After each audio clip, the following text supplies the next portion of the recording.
આ વખતે ગાંધીધામ મહાનગરપાલિકા દ્વારા 14 ઓગસ્ટના તિરંગા યાત્રા અને 15 ઓગસ્ટે ધ્વજવંદન કાર્યક્રમ આદિપુર ખાતે ઝંડા ચોક ખાતે યોજવામાં આવનાર છે.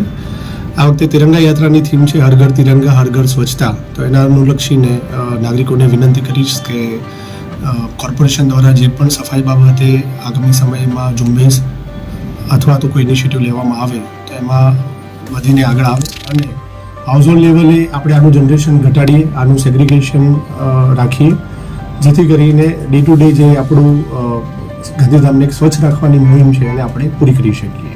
એકવાર ફરીથી હું સૌને 15 ઓગસ્ટની શુભેચ્છા સાથે મારો આ સંદેશ પાઠવું છું.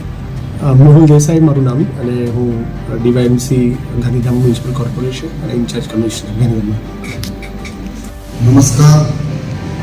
મામલતદાર ગાંધીધામ જે સિંધી આવતીકાલે 15મી ઓગસ્ટ પડાણા ગામ તાલુકો ગાંધીધામમાં ઉજવણી કરવાની હોય તમામ તાલુકા અને શહેરી નાગરિકોને ત્યાં વધારવા હાર્દિક આમંત્રણ છે. 15મી ઓગસ્ટની તમામ લોકોને શુભેચ્છા પાઠવું છું.